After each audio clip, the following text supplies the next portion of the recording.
সব জায়গার সব স্থানের ভিডিও দিতে দিতে আমাদের প্রিয় পুরাতন প্রাচীন জায়গা এবং ভালোবাসার জায়গা, আবেগের জায়গা, যেখানে আসলে মনশান্তি প্রাণ শান্তি হয়ে যায় আমাদের বরখালপাড়। এখানে ভিড় অনেকদিন হচ্ছে দিনে, এই জন্য আমি আজকে চলে গেলাম আমাদের বরখালপাড়ে। গিয়ে দেখলাম যে মানুষ আর রোদ, সাথে হচ্ছে দক্ষিণা বাতাস, চমৎকার একটা ভিউ ছিল। এদিকে দেখলাম এক কৃষক ভাই তার ধানগুলো নিয়ে আসতেছে, আর আমি সুন্দর করে চিত্রটা ধারণ করলাম আমাদের বরখালপাড়ার সাঁকুর উপরে। আমিও আস্তে আস্তে খালের উপর গেলাম। খালের উপর গিয়ে দেখলাম ভাই এত পরিমাণ মানুষ আর এত গরম, এত রোদ পড়ছে আজকে, যা আপনারা বাস্তবে দেখতে পাচ্ছেন। আর কৃষকরা যে কিভাবে ধানটা বানে বা কি কষ্ট পরিশ্রম করে, এটা আসলে ক্ষেত খামারে কিংবা কৃষকদের কাছে না গেলে বুঝে যাইতো না। তো উনি এত শক্ত করে মজবুত করে ধানের বোঝাটা বাঁধলো, বাঁধার পরে পুনরায় আবার সেটা খুলে পড়ে গেল, দেখে কষ্ট লাগলো আর কি। যাই হোক, আমাদের এদিকে ধান ছাড়া অন্য কোনো আবাদ হয় না, সেজন্য আপনার আউশ পোষ স্ক্রিম তিনটা খন আপনারা করা হয়। তবে 3 খনের মধ্যে সবচেয়ে কষ্টদায়ক এবং এই ফসলের জমির মধ্যে মানে আবাদ করার পরে ধানটা কম হয় এই সিজনে, কারণ হচ্ছে বর্ষার মৌসুমে পানি হয় ভরপুর আর আবাদ হয় কম, কিংবা ধান বান কম হয় আর কি, কষ্টটা হয় বেশি। আর একটু সামনে গিয়ে দেখলাম এলাকার ছোট থেকে ছোট, বড় থেকে বড়, মাঝের ভাই বোন, চাচা চাচি সবাই চলে আসছে মাছ ধরার জন্য, কারণ এই সিজনে টাকের পিছনে প্রচুর পরিমাণ মাছ পাওয়া যায়। আমি এতগুলো মানুষ দেখে চিন্তা করলাম মাছের চেয়েও মানুষের সংখ্যা বেশি, কিন্তু না, আমার ধারণা এবং চিন্তা চেতনা নিতান্তই ভুল ছিল।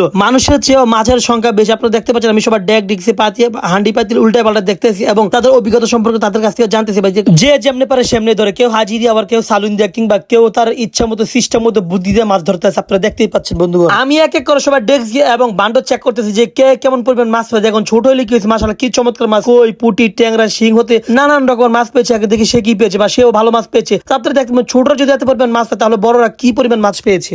ওর হেতরে কি করতেছে, মানে কুস্তাকুস্তি খেলতেছে, রেসিং খেলতেছে, এত পরিমাণ মাছ আছে, আঙ্গার মাছ লাগতো না ভাই, আমরা দুষ্টামি করি, এটা আমার ভালো লাগে। আর এনতে আমার হোসেনপুরের এক ভাই নিজের গাড়ি চালানো বাদ দিয়ে, কোম্পানির গাড়ি চালানো বাদ দিয়ে মাছ ধরতে চলে এসেছে। আমার গ্রাম বাংলার প্রকৃতি এরকম মাছ ধরতে আমার কাছে খুব ভালো লাগে। শৈশবে ধরেছিলাম, এখন কি এই স্মৃতিগুলো আবার মনে পড়ছে আজকে পোলা পানির মাছ ধরা দেখা। দেখছেন অবস্থা কি পরিমাণ তারা মাছ পাইতেছে, দেখছেন টাকটা পিছন দিয়ে যাইতে না যেতে দেরি, তারা দুমদাম করে কোন চললে হরিলে দিদি আসামিগুলো হঠাৎ করে টাকটা থামালো। টাকটা থামার কারণে টাকা ফুটে গেলাম, যাতে করে আমরা আরো ভালো করে দেখাইতে পারি। একমাত্র গ্রাম অঞ্চলে আসলে এত সুন্দর সুন্দর বিগুলা, মাছ ধরা, ট্রাকের দৃশ্য এবং খাল বিল নদী নালা সৌন্দর্য অপরূপ দৃশ্যগুলো আপনি উপলব্ধি করতে পারবেন। আর টাকের কোদালিটা ভাই এত স্পিডে ঘুরবে, দেখে গলদের ভিতরে পানি না, যদি একবার পড়ে যায় জীবন তো শেষ। ট্রাক্টরের উপরে পুষে ড্রাইভার জিজ্ঞেস করলাম ভাই আপনার বাড়ি কোন, তার আংবাড়ি অংপুর। আমি ভাই এটা আবার কোন জায়গা, অংপুর না রংপুর? কয় না ভাই আমাদের আঞ্চলিক ভাষা বলা হয় অংপুর, আমরা বইয়ের ভাষা বলি রংপুর। এখন আমার কাছে প্রশ্ন হলো রংপুরের মানুষ কি লেগে রংপুর রংপুর কয়, অবশ্যই আপনারা কমেন্ট করে জানিয়ে যাবেন। এদিকে রথে রাব্বি ভাই মাছ ধরার টেনশনে দৌড়ে চলে এসে মাছ ধরার জন্য। হেদিকে ভাই আমি মাছ ধরি, এত পরিমাণ মাছ পাবেন পাইতে আমার তো আর ভালো লাগতেছে না, দৌড়ে চলে এসে মাছ ধরার জন্য ডেক দেখছি সারা।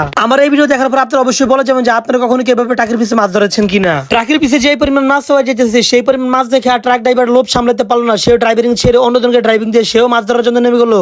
যেহেতু এক এক করে সবাই মাছ ধরতে আসছে, মাছ ধরার জন্য সবাই নামতে আসছে, তার চিন্তা করলাম আমি বসে থাকবো কেন, তাহলে আমিও মাছ ধরার জন্য নেমে যাই। হোসেনপুর বাজারের ঝালমুড়ি এবং আচারের বিশিষ্ট ব্যবসায়ী জামু ভাই, সে বললো আচার এবং ঝালমুড়ি ব্যবসা ছেড়ে দিয়ে মাছের ব্যবসা শুরু করবেন বলে ট্রাকের পিছে তিনিও মাছ ধরা শুরু করলেন। এদিকে গ্রামের কৃষক ভাইরা তাদের ধান কাটি নিয়ে খুবই ব্যস্ত হয়ে পড়েছেন এবং কখন যেন ট্রাক চলে যায়, ট্রাক চলে গেলে তো এই বছরের জন্য আর হাল চাষ করা হবে না। যেহেতু ছোট থেকে ছোট, বড় থেকে বড় সবাই মাছ ধরতে চলে আসলো, সেই জন্য তাদের মাছ ধরা দেখে আমিও লোভ সামলাতে পারলাম না, আমিও চলে গেলাম মাছ ধরার জন্য। সুতরাং আজকের জন্য এখানে ভিডিও শেষ করলাম। ভিডিওটা ভালো লেগে থাকলে অবশ্যই লাইক কমেন্ট শেয়ার করে আমাকে সাপোর্ট এবং ভালোবাসা দিবেন। আল্লাহ হাফেজ।